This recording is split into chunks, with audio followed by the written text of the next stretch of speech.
அன்பார்ந்த ஜோதிட ஆர்வலர்களுக்கு என் அன்பு வணக்கங்கள். இன்று ஒருவருடைய ஜாதகத்தில் 3ஆம் பாவாதிபதி 11ஆம் பாவத்தில் இருந்தால் அந்த ஜாதகருக்கு என்ன பலன்கள்? லக்னம் 1, அடுத்தது 2, அடுத்தது 3. அந்த 3ஆம் பாவத்திற்குரிய கிரகம் 4, 5, 6, 7, 8, 9, 10 அது வரைக்கும் பார்த்துட்டோம். 11ஆம் பாவத்தில் இருந்தால் அந்த ஜாதகருக்கு என்ன பலன்கள்? அந்த ஜாதகருடைய நிலைகள் என்ன? சுருக்கமாக பார்த்துருவோம். ஃபர்ஸ்ட் இந்த 3ஆம் அதிபதி 11னாலே அது ஒரு பெரிய யோகம். முதல்ல அது 3ஆம் அதிபதி 11 இருக்கிறதே ஒரு அற்புதமான சிறந்த யோகம். அது எந்த வகையிலே அது யோகம் என்றால், இந்த 3, 11, 5, 9 என்கிற அமைப்பிலே வரும். 3 இருந்து எண்ணிட்டு இருந்தீங்கன்னா 9ஆவது, 11 எண்ணிட்டு போனீங்கன்னா 5ஆவது, 11, 12, 1, 2, 3 5ஆவது, அங்கிருந்து 9ஆவது. அதே மாதிரி தான் 3, 7, 5, 9ஆவது. மேச லக்னம் நேர் 7 துலாம். மேசத்துக்கு 3ஆம் இடம் மிதுனம். மிதுனம், கடகம், சிம்மம், கன்னி, துலாம். இங்கிருந்து மேசத்து வரைக்கும் போனா 9ஆவது, 5க்கு 9 ஆகும். 5க்கு 9னாலே அது ஒரு சிறந்த அமைப்பு. இந்த 3ஆம் அதிபதி 11 இருக்கிறங்கிறது 5, 9 இருக்கிற மாதிரி. அதே மாதிரி அந்த 3ஆம் அதிபதி 7ஆம் வீட்டுக்கும் நண்பராகவே இருப்பார். அந்த 3ஆம் அதிபதி 11ஆம் வீட்டுக்கும் நட்பாகவே இருப்பார். மேசத்துக்கு 3ஆம் அதிபதி புதனா 7 இருக்கிறார். சுக்கிரனுடைய வீடா துலாம், நட்பாயிருவார். அதே மாதிரி அதே மேசத்துக்கு 3ஆம் அதிபதி புதனா, மிதுனத்தினுடைய அதிபதி புதனா, மேசத்துக்கு 11ஆம் இடம் கும்பம், புதனுக்கு நட்பு. எந்த ரிஷபத்துக்கு 3ஆம் அதிபதி சந்திரன், ரிஷபத்துக்கு 11ஆம் இடம் மீனம், நட்பாயிருவார். கடகத்துக்கு மிதுனத்துக்கு 3ஆம் அதிபதி சூரியன், மிதுனத்துக்கு 11ஆம் இடம் மேசம், சூரியன் உச்சமா இருப்பார். கடகத்துக்கு 3ஆம் அதிபதி புதன், கன்னி, கடகத்துக்கு 11ஆம் இடம் ரிஷபம், நட்பாயிருவார். புதன் சுக்கரன் நட்பு இல்லையா? சிம்மத்துக்கு 3ஆம் அதிபதி சுக்கிரன், சிம்மத்துக்கு 11ஆம் இடம் மிதுனம், நட்பாயிடுறாரா? கன்னிக்கு 3ஆம் அதிபதி செவ்வாய், கன்னிக்கு 11ஆம் இடம் கடகம். ஆனா இதுல ஒண்ணு, இந்த கன்னிக்கு 3ஆம் அதிபதி செவ்வாய் கடகத்துல நீசமாவார். 3ஆம் அதிபதி நீசமானால், 11ல் நீசமானால் அந்த ஜாதகருடைய ஒழுக்கம் கேள்விக்குறி என்பது ஜோதிடத்தில் இருக்கிற ஒரு பொது விதி. ஆனாலும் அதை அவருடைய தனிப்பட்ட ஜாதகத்தினுடைய மற்ற கிரகங்களுடைய அமைப்புகள், மற்ற கிரகங்கள் சேர்ந்திருக்கிற அமைப்புகள், மற்ற கிரகங்கள் பார்த்திருக்கிற அமைப்புகளை பொறுத்துத்தான் அந்த பலன் நம்ம தீர்மானிக்கும். ஆனா இது ஒரு பொது விதி, ரைட்? அப்ப கன்னிக்கு 3ஆம் செவ்வாய், கடகத்தில் நட்பு. துலாமுக்கு 3ஆம் அதிபதி தனுசு, குரு பகவான். துலாமுக்கு 11ஆம் இடம் சிம்மம், குரு அங்கு நட்பு.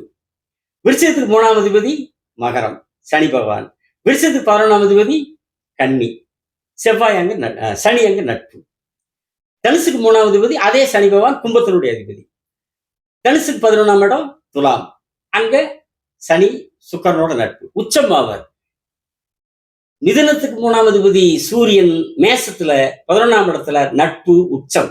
அதே மாதிரி தனுசுக்கு 3ஆம் அதிபதி சனி 11ஆம் இடமான துலாம்ல நட்பு, உச்சம்.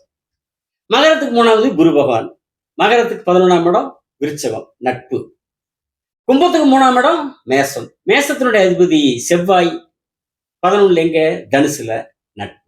இப்படி 3ஆம் அதிபதி 11ஆம் இடத்தில் எந்த வீட்டிலே இருந்தால் அந்த வீடு நட்பு வீடாக இந்த 3ஆம் அதிபதி கிரகமும் 11ஆம் அதிபதி கிரகமும் நட்பு கிரகங்கள் ஆகிவிடுகிறார்கள். இதை எதுக்குன்னா 5க்கு 9 என்கிற ஒரு சிறப்பு வந்துருது. 3, 11, 5க்கு 9ங்கிற ஒரு தனி யோகம் வந்துருது. 3ஆம் அதிபதியும் 11ஆம் அதிபதி நட்பு, 3ஆம் அதிபதி 11ஆம் வீடு நட்பு என்கிற அந்த யோகமும் அமைந்து விடுகிறது. பொதுவாகவே 11ஆம் இடத்துல எந்த ஒரு கிரகம் இருந்தாலும் அந்த கிரகம் அந்த ஜாதகருக்கு நன்மையை தரும் என்பது ஜோதிடத்தினுடைய பொதுவான விதி இல்லையா? பொதுவான விதி. எந்த கிரகமா இருந்தாலும் 11ஆம் வீட்டில் இருந்தா அது அந்த ஜாதகம் நன்மையை தரும் என்பது நீங்கள் கேள்விப்பட்டிருப்பீர்கள். ஏன் அப்படி ஒரு ஜோதிட விதி இருக்கிறது என்றால், எந்த கிரகம் 11க்கு போனால் அந்த கிரகத்தினுடைய நட்சத்திரமோ அந்த கிரகத்தினுடைய நட்பு நட்சத்திரமோ அந்த வீட்டில் இருக்கும். எந்த கிரகமா இருந்தாலும் சரி. நீங்க மேச லக்னம் 11ஆம் இடம் கும்பம், செவ்வாயோட அந்த செவ்வாய் அங்க இருக்கிறான்னு வைங்க, அங்க என்ன நட்சத்திரம் இருக்குது? செவ்வாயோட 2 நட்சத்திரம் இருக்கிறது, குருவோட நட்சத்திரம் இருக்குது, 3 பாதம் இருக்குது அங்க இல்லைங்களா? ராகுவோட நட்சத்திரம் 4 பாதம் இருக்குது. ஆனா அது 2வது. செவ்வாயோட நட்சத்திரம் அவிட்ட 3 நாள் இருக்குது, குருவோட நட்சத்திரம் 3 பாதம் இருக்குது இல்லைங்களா? அப்போ எந்த கிரகம் 11க்கு போனாலும் சரி, அந்த வீட்டுல ஒண்ணு அந்த கிரகத்துடைய நட்சத்திரங்கள் இருக்கும், அல்லது அந்த கிரகத்தினுடைய நட்பு கிரகத்துடைய நட்சத்திரம் இருக்கும், அல்லது அந்த கிரகத்துடைய நட்சத்திரம் இருக்கும், அந்த கிரகத்துடைய நட்பு நட்சத்திரங்களும் அங்கு இருக்கும்.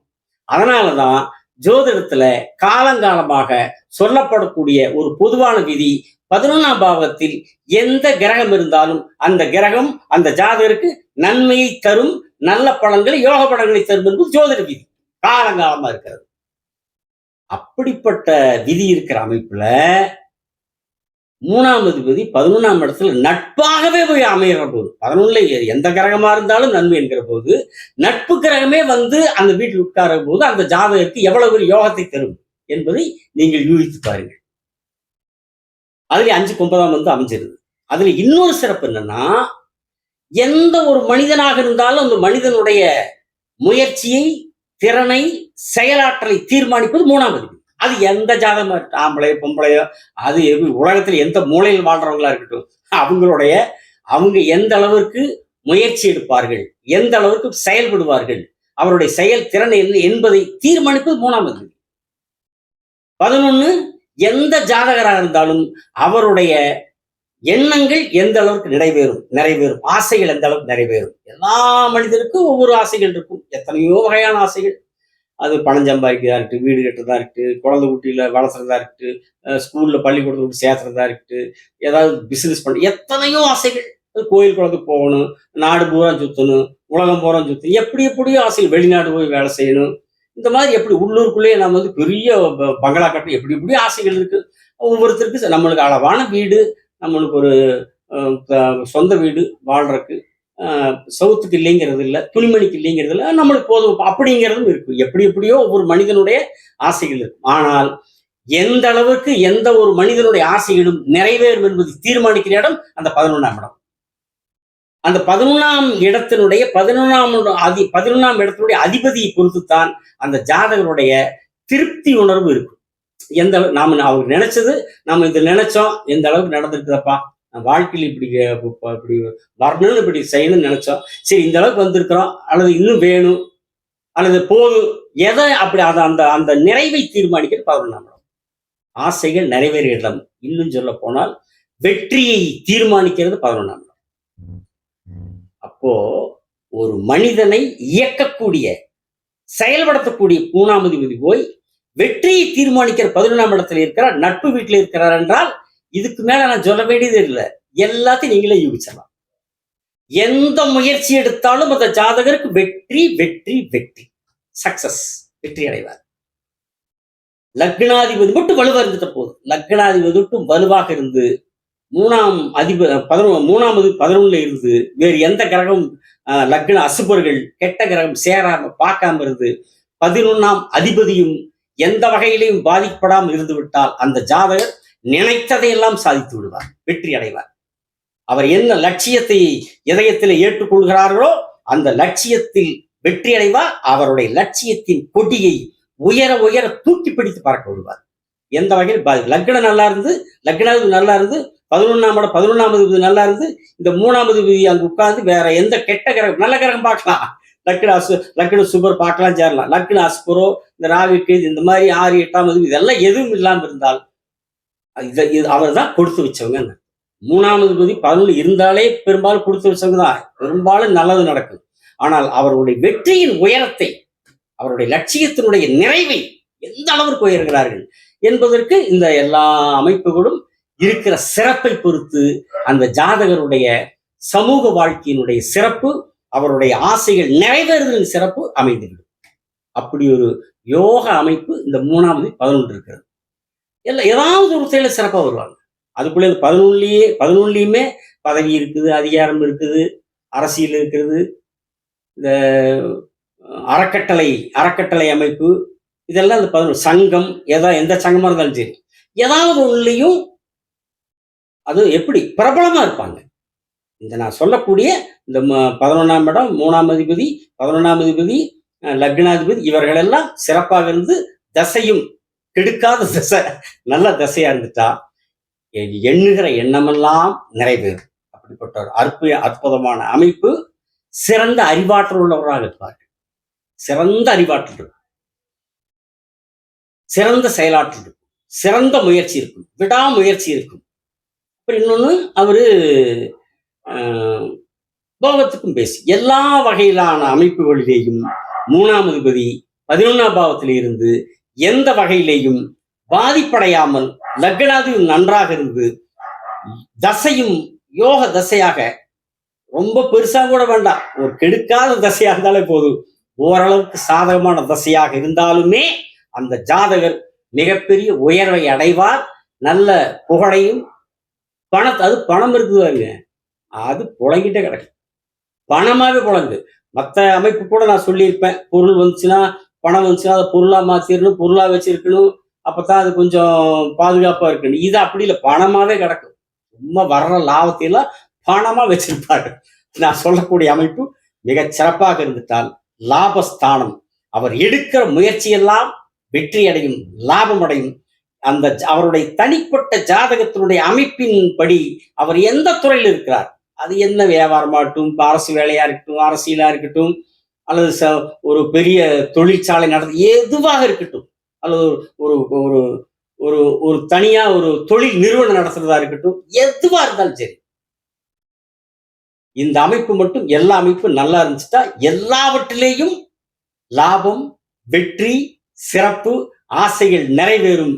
இது 3ஆம் பாவகாதிபதி 11ஆம் பாவத்தில் இருப்பது என்பது சிறப்பிலும் சிறப்பு. அதே நேரத்தில் எந்த வகையிலேயும் அந்த 11ஆம் பாவமும் 3ஆம் அதிபதியும் 11ஆம் அதிபதியும் லக்னாதிபதியும் எந்த வகையிலையும் பாதிக்கப்படாமல் சிறப்பாக இருந்தால் எண்ணியதெல்லாம் அந்த ஜாதகருக்கு ஈடேறும்.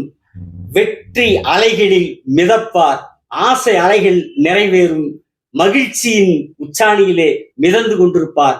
இது சிறந்த அற்புதமான சிறப்பு யோகம் யோகம் யோகம் என்று கூறி அடுத்த காணொளியில் அந்த 3ஆம் பாவகாதிபதி 12ஆம் பாவத்தில் இருந்தால் ஜாதகனுடைய நிலைகளும் ஜாதகருக்கு அமையக்கூடிய வாழ்க்கை பலன்களும் என்ன என்பதை பார்ப்போம் என்று கூறி சப்ஸ்கிரைப் செய்தவர்களுக்கு நன்றி, செய்யாதவர்கள் செய்யுங்கள் என்று கூறி விடைபெறுகிறேன். வணக்கம், நன்றி.